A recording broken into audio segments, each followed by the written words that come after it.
Karen said, "You're just jealous of me," to Judge Judy in the courtroom. Then Judy's next sentence didn't just break the room, it exposed a secret Karen had been hiding for years.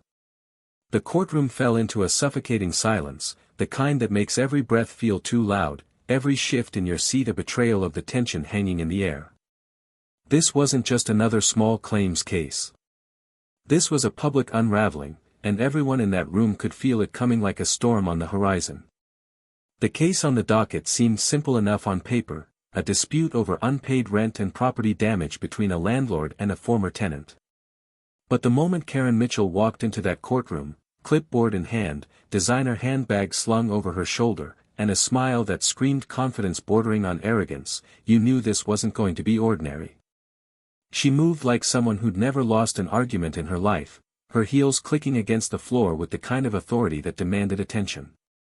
Her hair was perfect, her outfit meticulously chosen, the kind of polished presentation that said, "I have my life together, and you don't." She wasn't just there to win. She was there to prove a point.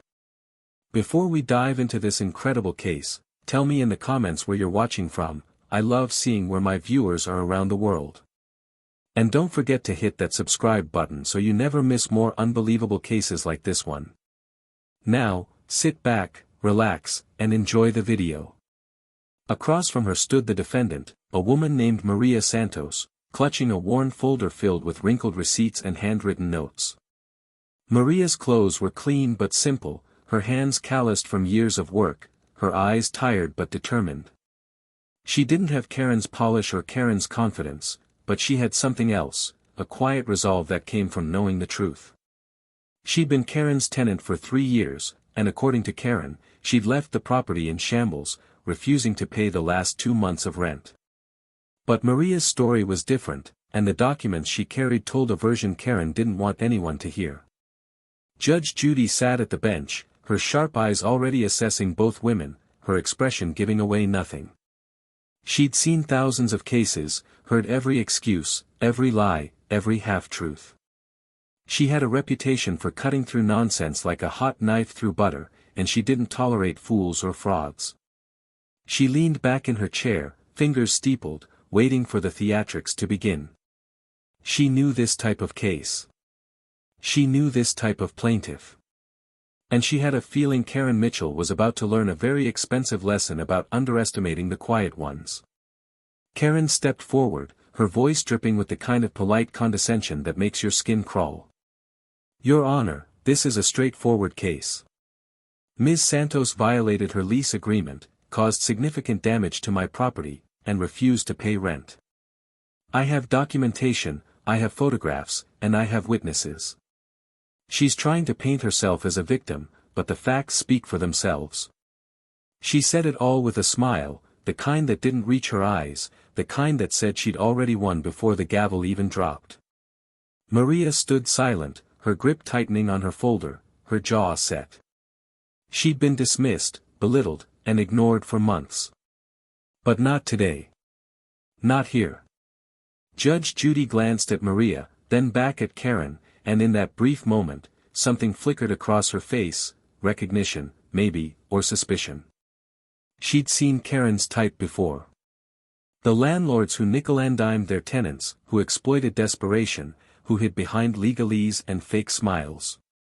And she had zero patience for it. "Ms. Mitchell," Judge Judy began, her voice calm but carrying an edge sharp enough to draw blood, "before we get into your documentation and your photographs and your witnesses, let me ask you something simple. Did Ms. Santos ever complain to you about the condition of the property before she moved out?" The question hung in the air, and for just a fraction of a second, Karen's smile faltered. "She may have mentioned a few minor issues, Your Honor, but nothing that warranted," Judy cut her off. "Minor issues? Define minor." Karen shifted her weight, her confidence flickering like a candle in the wind. "A leaky faucet, some cosmetic concerns, nothing serious." Judy's eyes narrowed. "A leaky faucet. Cosmetic concerns. And did you fix these minor issues, Ms. Mitchell?" The courtroom leaned in. Maria's eyes stayed locked on Karen, waiting. Karen cleared her throat. Your Honor, I'm a busy woman. I manage multiple properties. I responded to her complaints in a reasonable time frame. Judy leaned forward, her expression icy. That's not what I asked you. Did you fix them? Yes or no? The room held its breath. Karen's polished exterior was starting to crack, and everyone could see it. This wasn't just about unpaid rent anymore. This was about to become something much, much bigger. Karen's jaw tightened, her perfectly manicured fingers gripping the edge of the podium as if it were the only thing keeping her upright.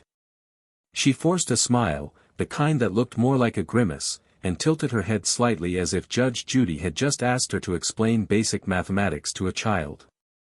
Your Honor, with all due respect, I did what was required of me as a landlord. Ms. Santos is trying to deflect from her own failures as a tenant. She's looking for someone to blame because she couldn't meet her obligations. Her voice carried that smooth, practiced tone of someone who'd rehearsed this speech in the mirror, someone who believed that confidence alone could substitute for truth. Judge Judy didn't blink.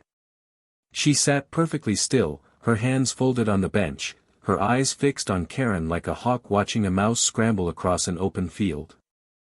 Ms. Mitchell, I've been doing this for a very long time. And one thing I've learned is that when someone doesn't answer a simple yes or no question, it's because the truth doesn't serve them. So let me ask you one more time, and I suggest you think very carefully before you answer. Did you fix the issues Ms. Santos reported to you? Yes or no? The courtroom was so quiet you could hear the fluorescent lights humming overhead. Maria stood motionless, her folder still clutched to her chest, her eyes glistening but her expression steady. She'd waited months for this moment, endured sleepless nights, faced eviction threats, been called a liar and a deadbeat by a woman who smiled while she twisted the knife. And now, finally, someone was asking the questions Maria had been screaming into the void. Karen's smile disappeared entirely. Her lips pressed into a thin line, and for a moment, she looked like she might actually tell the truth. But then her pride kicked in, that stubborn, venomous pride that had carried her through life believing she was untouchable. Your Honor, I don't think it's fair that I'm being interrogated when I'm the plaintiff here. I'm the one who's been wronged. I came here seeking justice, not to be put on trial. Judge Judy's expression didn't change, but something in the air shifted. The bailiff glanced at the gallery. The court reporter's fingers paused over the keys. Even the cameraman seemed to lean in, sensing that something significant was about to happen. Judy leaned back in her chair, her eyes never leaving Karen's face. Ms. Mitchell, let me explain something to you. This is my courtroom. I decide what's fair. I decide what questions get asked. And if you don't like it, there's the door. She pointed toward the exit, her finger steady as a compass needle. But if you walk out that door, you forfeit your case. So I suggest you answer the question, or I'll make my ruling right now based on your refusal to cooperate. Karen's face flushed red, a deep, angry crimson that spread from her neck to her cheeks. Her eyes darted to Maria, then back to Judge Judy, and in that moment, the mask slipped completely. Fine, she snapped, her voice sharp and brittle. No, I didn't fix everything she complained about. Because half of what she complained about was ridiculous. She expected me to renovate the entire apartment for her.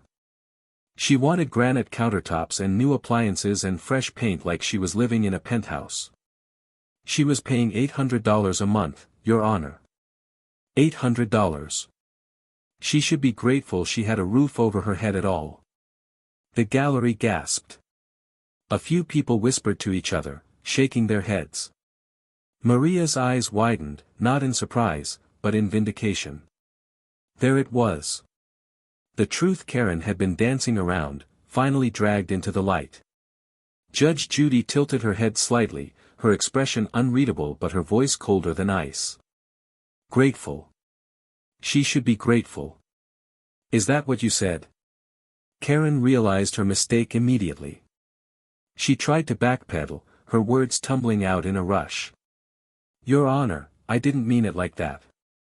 I just meant that she was getting a good deal, and instead of being appreciative, but Judy cut her off with a single raised hand, and Karen's voice died in her throat like a candle snuffed out by a sudden gust of wind. "Ms. Santos," Judge Judy said, turning her attention to Maria for the first time since the case began. "Tell me what you complained about. And be specific." Maria took a shaky breath, her voice soft but clear, every word measured and deliberate. "Your Honor, the heating stopped working in November. I called Ms. Mitchell 6 times, and she kept saying she'd send someone, but no one ever came. My daughter and I slept in our coats for 2 months. The bathroom ceiling was leaking so bad that mold started growing on the walls. I have pictures. I showed them to her, and she said it was my fault for taking 2 long showers. The stove didn't work. 2 of the burners were broken, and when I asked her to fix it, she told me to use a hot plate. I wasn't asking for granite countertops, Your Honor. I was asking for basic human decency." The courtroom was silent again, but this time the silence wasn't tense. It was heavy, weighted with the kind of truth that settles over a room like fog. Judge Judy's expression softened, just barely, as she looked at Maria. Then she turned back to Karen, and the softness vanished, replaced by something that looked almost like disgust. "Ms. Mitchell," Judy said slowly, her voice cutting through the air like a blade, "you stood in my courtroom and tried to paint this woman as irresponsible and ungrateful. You brought a case against her for unpaid rent and property damage. But it sounds to me like you were the one who failed to meet your obligations. You let her live in dangerous, uninhabitable conditions, and when she couldn't take it anymore, you tried to make her the villain." Karen's hands were shaking now, her polished exterior completely shattered. She opened her mouth to respond, but before she could, the words that would haunt her forever slipped out in a desperate, venomous hiss. "Your Honor, she's just jealous of me. She's jealous because I own property and she doesn't. She's jealous because I have success and she's struggling. This whole thing is about envy, not facts." The room erupted. People in the gallery gasped, some shook their heads in disbelief, others muttered angrily under their breath. Maria's face went pale, her hands trembling as she gripped her folder tighter. And Judge Judy, for the first time in the entire case, smiled. But it wasn't a kind smile. It was the smile of someone who'd just been handed the keys to total victory. "Jealous," Judy repeated, her voice soft, almost amused. "Ms. Mitchell, let me tell you something about jealousy. And trust me, after I'm done, you're going to wish you'd kept your mouth shut." Judge Judy leaned back in her chair, her hands folded calmly on the bench, her eyes locked on Karen with the kind of intensity that made grown adults squirm. The courtroom was so silent you could hear the air conditioning vent humming in the corner. Everyone waited, breath held, knowing that whatever was about to come out of Judge Judy's mouth would change the trajectory of this case entirely. "Ms. Mitchell," Judy began, her voice measured and deliberate, each word chosen with surgical precision, "you think Ms. Santos is jealous of you. You think she looks at your designer handbag and your polished shoes and your multiple properties and feels envy. Let me tell you a story, and I want you to listen very carefully, because by the time I'm done, you're going to understand exactly how wrong you are." Karen stood frozen, her face still flushed, her mouth slightly open as if she wanted to interrupt but didn't dare. Maria's eyes were fixed on Judge Judy, hope flickering across her tired features like the first light of dawn. 30 years ago, Judy continued, her voice taking on a softer, more reflective tone, "I was a young lawyer in family court. I thought I knew everything. I'd gone to law school, passed the bar, and I was ready to change the world. One of my first cases involved a woman named Ruth. Ruth was a single mother, working 2 jobs, barely scraping by. She'd been taken to court by her landlord for breaking her lease early. The landlord claimed she owed him thousands in damages and unpaid rent." Judy paused, letting the parallels sink in. The courtroom leaned forward collectively, hanging on every word. "The landlord," Judy went on, "was a successful businessman. Nice suit, expensive watch, briefcase full of documents. He stood in front of the judge and painted Ruth as irresponsible, ungrateful, someone who didn't appreciate the opportunity he'd given her. He said she was jealous of his success, that she resented him for being a property owner while she struggled. Sound familiar, Ms. Mitchell? Karen's face had gone from red to pale, the color draining from her cheeks like water circling a drain. She said nothing, her hands gripping the podium so tightly her knuckles turned white. But here's what that landlord didn't know, Judy continued, her voice growing stronger, more pointed. Ruth had left that apartment in the middle of winter because the heat didn't work. Her 5-year-old daughter had developed pneumonia from sleeping in the cold. Ruth had called him 17 times. 17. And every single time, he told her he'd get to it, that she was being dramatic, that she should be grateful she had a place to live at all. Maria's hand went to her mouth, tears welling in her eyes. The gallery was completely still, every person riveted by the story unfolding before them. Ruth lost that case, Judy said, her voice tinged with old anger, old regret. The judge believed the landlord because he had documentation, because he looked successful, because Ruth couldn't afford a good lawyer. She was ordered to pay him $3,000 she didn't have. And you know what happened to Ruth? The question hung in the air like smoke. Karen looked like she wanted to disappear into the floor. She declared bankruptcy, Judy said flatly. Lost custody of her daughter temporarily because she couldn't provide stable housing. Spent years rebuilding her life from nothing. And that landlord? He kept renting out that broken apartment to desperate people who had no choice but to take it. He kept collecting rent, kept threatening lawsuits, kept hiding behind the law while people suffered. Judge Judy leaned forward now, her eyes boring into Karen with an intensity that could melt steel. I couldn't help Ruth back then.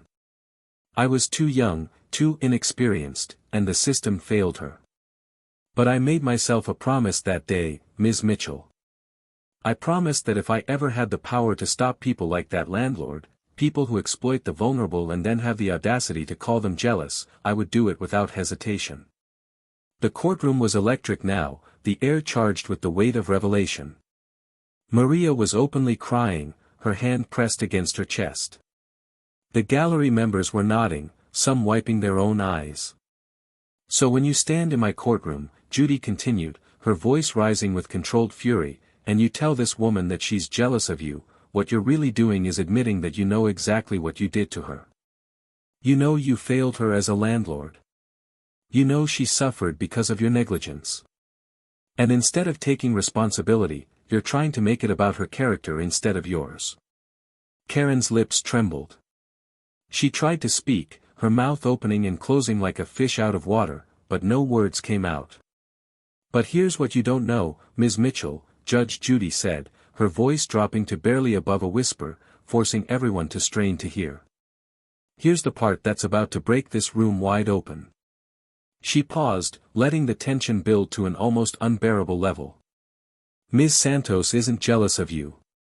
She doesn't envy your properties or your success. Because what you don't know is that Maria Santos owned her own home once. A beautiful home that she bought with her own money, that she worked for years to afford. And she lost it because of people exactly like you. The courtroom exploded with gasps and murmurs. Karen's face went completely white. And Maria stood there, tears streaming down her face, finally being seen for who she really was. Judge Judy straightened the papers on her bench, her movements deliberate and final. The courtroom held its collective breath, waiting for the ruling that would seal Karen's fate. Here's my judgment, Judy announced, her voice ringing with authority. Ms. Mitchell, your case is dismissed. Not only are you not getting a penny from Ms. Santos, but you're going to pay her. I'm awarding Ms. Santos $5,000 for living in uninhabitable conditions, emotional distress, and the sheer audacity of you wasting this court's time with your nonsense. The gallery erupted in applause, quickly silenced by the bailiff, but the energy was undeniable. Karen's face crumpled, tears streaming down her cheeks now, all pretense of composure completely shattered. She tried to speak, her voice cracking. Your Honor, please, I can't afford. You can't afford it? Judy's eyebrows shot up. You own multiple properties, Ms. Mitchell. You can afford designer handbags and manicures, but you can't afford to compensate a woman you exploited? Spare me. You have 30 days to pay her, or I'll place a lien on one of your precious properties. We're done here. The gavel came down with a crack that echoed through the chamber like thunder. Karen stood there, shaking, humiliated, her world turned completely upside down in less than an hour. Maria, on the other hand, looked like a weight had been lifted from her shoulders. She wiped her tears, clutching her folder to her chest, and whispered, "Thank you," so softly that only those closest could hear it. As the courtroom began to clear, something unexpected happened. Karen didn't storm out. She didn't huff and puff and blame everyone else. Instead, she stood there, frozen, staring at Maria across the aisle. And then, slowly, as if her legs were moving against her will, she walked toward her. Maria tensed, unsure of what was coming. The bailiff moved closer, ready to intervene if necessary. But Karen stopped a few feet away, her voice barely above a whisper, broken and raw. "I'm sorry." The words hung in the air, fragile and uncertain. I didn't see you. I just saw tenants and rent and numbers. I didn't see people. I didn't see you." Maria looked at her for a long moment, her expression unreadable. Then she nodded, just once. Not acceptance, not forgiveness, but acknowledgement. "Maybe now you will," Maria said quietly, and turned to walk away, leaving Karen standing there with the wreckage of her arrogance scattered at her feet. The story didn't end when the cameras stopped rolling. In fact, that's when it really began. Within hours, clips of the case had exploded across social media. The moment Judge Judy said, "By that measure, Ms. Mitchell, you are bankrupt," became an instant viral sensation. Comment sections flooded with thousands of people sharing their own stories of landlords who'd exploited them, of being called ungrateful when they asked for basic repairs, of fighting battles against people who had money and power while they had nothing but the truth. Maria's story resonated in a way that transcended the typical courtroom drama. People didn't just watch it for entertainment. They watched it and saw themselves, saw their mothers, saw their neighbors. The video accumulated millions of views, with titles like, "Judge Judy Destroys Entitled Landlord," and, "The Most Powerful Courtroom Moment Ever Recorded." But beneath the clickbait headlines was something real, something that touched a nerve in the cultural conversation about housing, dignity, and what we owe each other as human beings. Local news outlets in Maria's city picked up the story. Reporters tracked her down, wanting interviews, wanting to hear more about her journey from homeowner to struggling tenant to vindicated survivor. Maria, who'd spent years feeling invisible, suddenly found herself at the center of attention she never sought. But she handled it with the same quiet grace she'd shown in the courtroom. "I didn't do this for attention," she told one reporter, her daughter standing beside her. "I did it because I couldn't stay silent anymore. And if my story helps even one person stand up for themselves, then everything I went through was worth it." Her words inspired action. A local tenants' rights organization reached out to Maria, offering her a position as an advocate. They'd seen how she carried herself, how she documented everything, how she'd refused to be intimidated despite having every reason to give up. Within weeks, Maria was helping other tenants navigate disputes with negligent landlords, teaching them how to document violations, how to stand firm, how to believe they deserved better. She became the voice for people who'd been silenced for too long.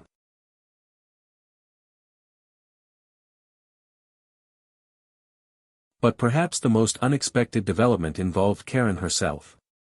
In the days following the judgment, she disappeared from social media, stopped responding to calls, and according to her property manager, spent most of her time locked in her house.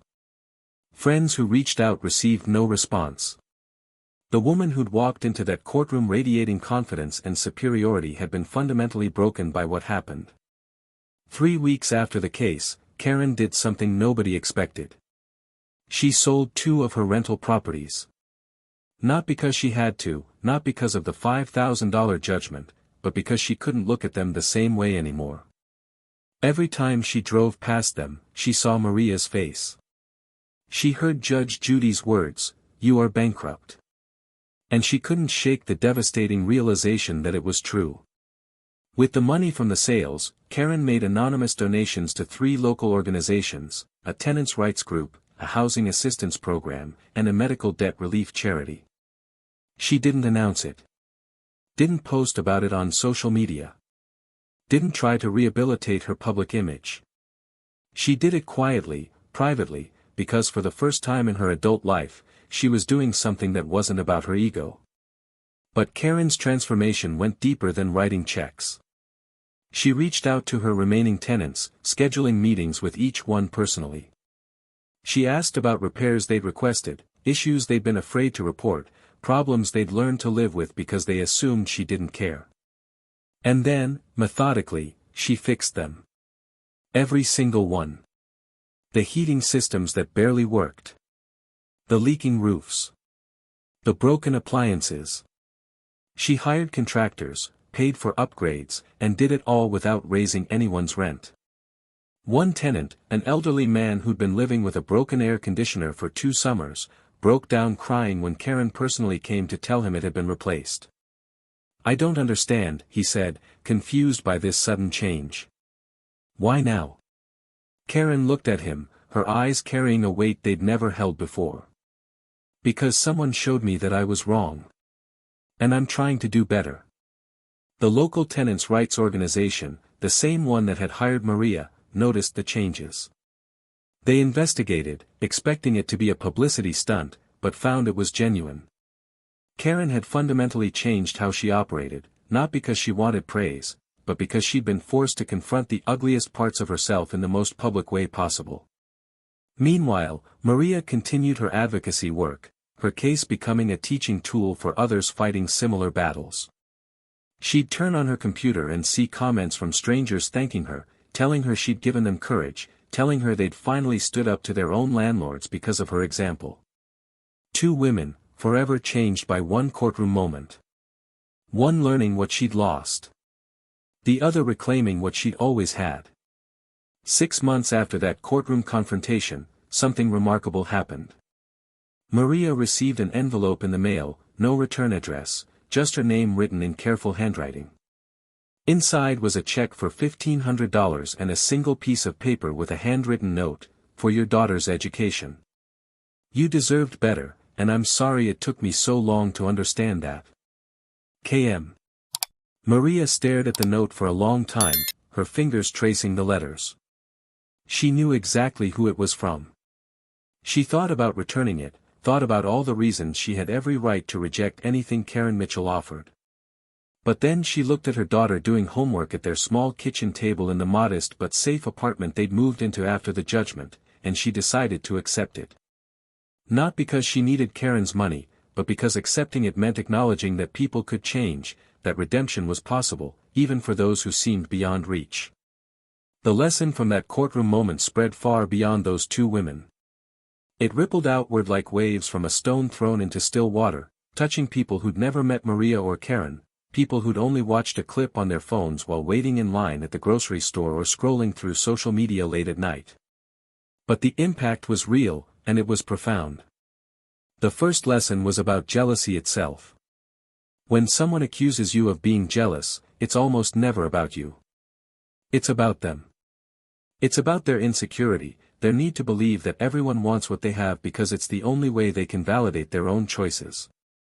Karen spent years believing that her tenants envied her properties, her success, her lifestyle. But the truth was, she was the one consumed by fear, fear that without those external markers of success, she was nothing. Maria didn't want Karen's properties. She wanted dignity. She wanted safety. She wanted what every human being deserves, to be treated like they matter. And when Karen finally understood that, when she realized that Maria's struggle wasn't about envying what Karen had but about surviving what Karen had failed to provide, everything changed. The second lesson was about power and how we use it. Power isn't inherently good or evil. It's neutral. But what we do with it, how we wield it, that's what defines us. Karen had power over Maria as her landlord, and she used it to exploit rather than to serve. She saw Maria's vulnerability and treated it as an opportunity to cut corners, to ignore problems, to maximize profit at the expense of another human being's well-being. But Judge Judy also had power in that courtroom, and she used it differently. She used it to amplify Maria's voice, to demand accountability, to remind everyone watching that justice isn't just about laws and contracts, it's about recognizing the humanity in every person who stands before you. The third lesson was about the stories we carry. Maria carried the story of losing everything and fighting to rebuild. Karen carried the story of success at any cost. Judge Judy carried the story of Ruth, the woman she couldn't save 3 decades ago. Every single person in that courtroom, every person watching the clip later, carried their own stories of times they'd been dismissed, exploited, or underestimated. And when those stories collided in that moment, when Maria's truth finally had a platform and Karen's facade finally cracked, it reminded us all that our stories matter. Not just the triumphant ones, not just the ones that make us look good, but especially the painful ones, the humbling ones, the ones that show us at our most vulnerable and most real. The fourth lesson was the most important: change is possible, but it's painful. Karen didn't walk out of that courtroom and immediately become a better person. She walked out humiliated, angry, broken. She spent weeks in denial, then anger, then finally, slowly, painfully, in acceptance. Real change doesn't happen in a moment. It happens in the days and weeks and months afterward, when you have to face yourself in the mirror and decide who you want to be.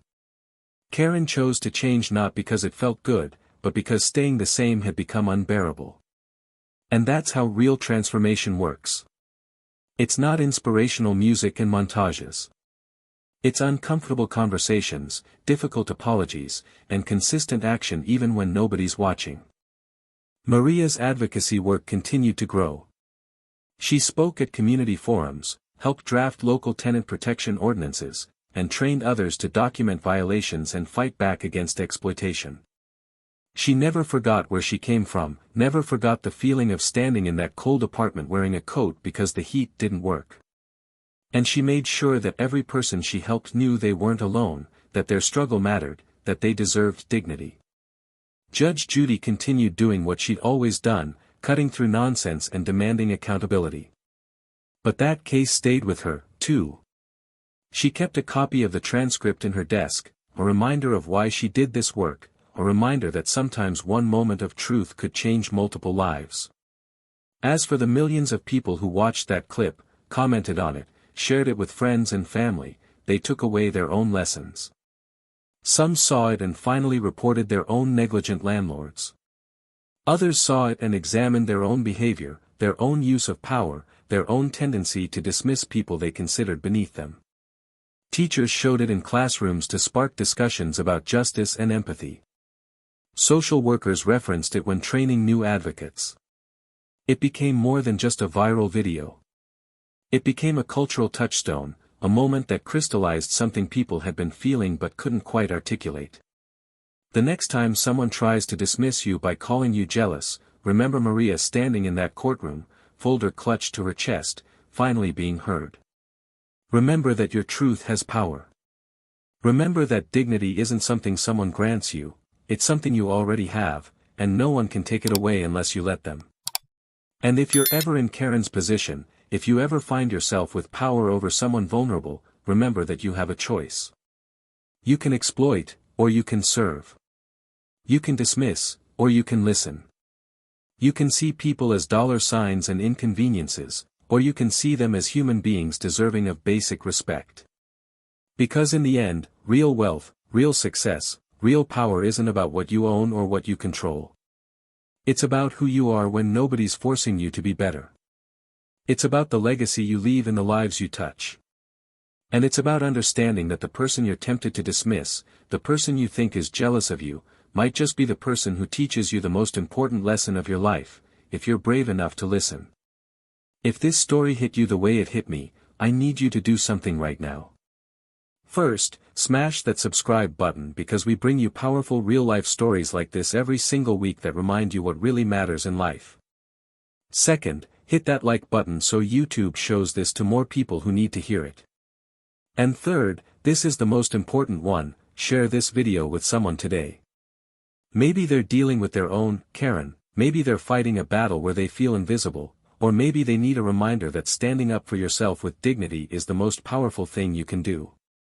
Drop a comment below and tell me, have you ever been accused of jealousy when you were really just asking for basic respect? I read every single comment, and your story might be exactly what someone else needs to hear today. Let's build a community where everyone's voice matters.